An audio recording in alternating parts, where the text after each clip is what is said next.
this is the Volkswagen ID.5. Here I'm testing the top spec variant, the GTX, basically the fastest option you can get in Australia.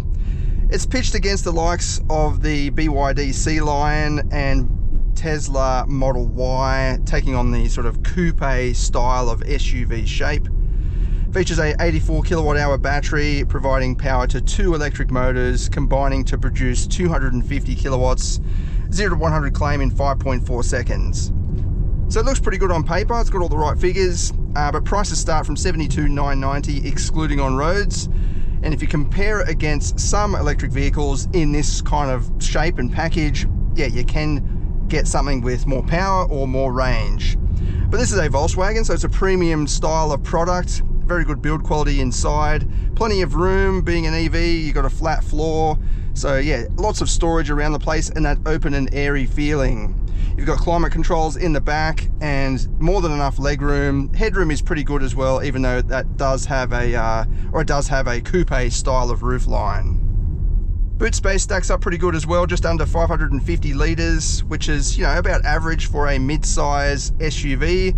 And this, again, takes on that sort of coupe roofline. So 550 litres is pretty good, considering it has that sporty shape. You've got some little storage pockets on the sides as well to keep things from floating about, and some underfloor storage. Unfortunately, you don't get any additional storage under the bonnet at the front. You've just got some components and the electric motor and so on. Out on the road, yeah, it feels like a Volkswagen, very solid and sure-footed. I'm just in the comfort mode at the moment. You've got Eco, Sport, Traction for sort of off-roading, and then Individual where you can set different parameters to suit your needs. The nice big touchscreen, 12.9 inch. I think it's about the maximum size you need without, you know, becoming overwhelming. It's not intruding on my view at all. Like it's mounted a little bit low down, so that is good. And you've just got a nice, neat instrument cluster panel. Just the bare essentials for information, not over the top, not overwhelming. I'm averaging 18.9 kilowatt hours per 100 kilometers, which is not bad. Considering the performance, it's not the best, but it's pretty good. Anything under 20 is usually not bad if it is quite quick and powerful, which this is. Visibility is more than adequate. You've got a nice perched up view in the front. The bonnet drops down quickly, and then you've got some gap between the mirror and the pillar and a little quarter window. And then out the back, even though it does adopt a coupe style of body shape, the rear pillars aren't too thick for modern standards anyway, and you've got a little quarter window back there as well, just to provide some light and some visibility.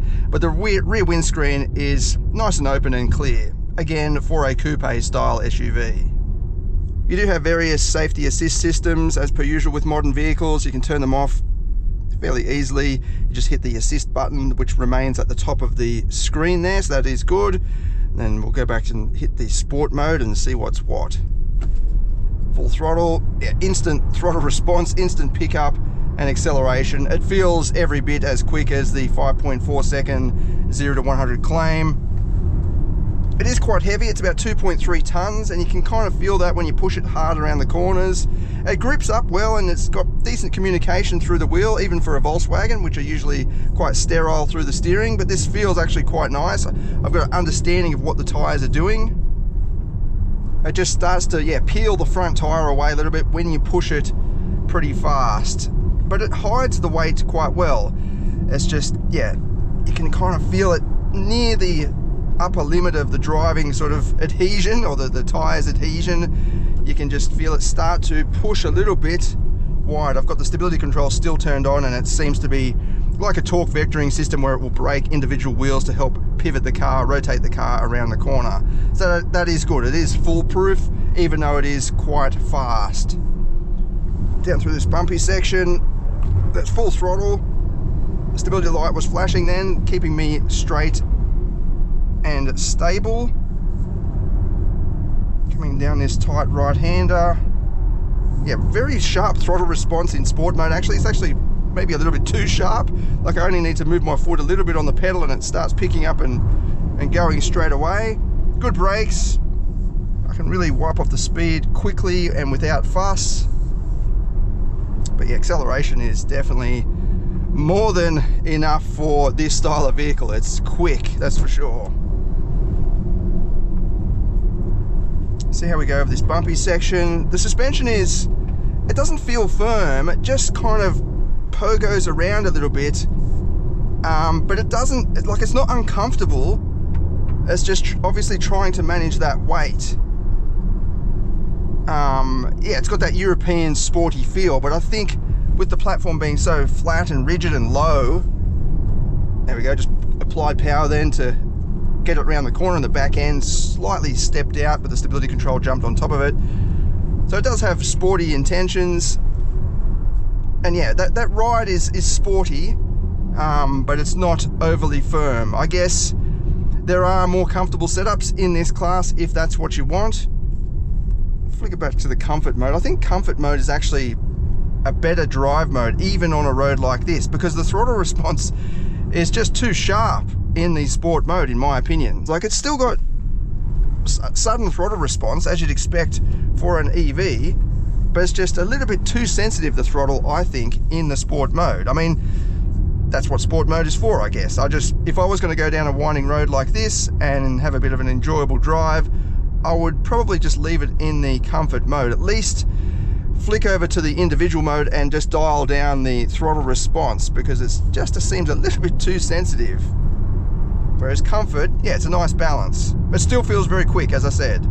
The steering is also a little bit more relaxed. It's not as touchy. Not that it is too touchy, I just mean that it just feels a bit more natural in this comfort setting. But yeah, overall, I think it's maybe a little bit too expensive if you really stack it up against rivals on paper, but it does have that German sort of solid Volkswagen feel to it. Good cabin, I like these armrests on the seats as well. You can find a comfortable driving position very easily, and it's quiet and smooth on the road, effortless power. Speaking of performance, let's go out now and do the performance test and see what it goes like.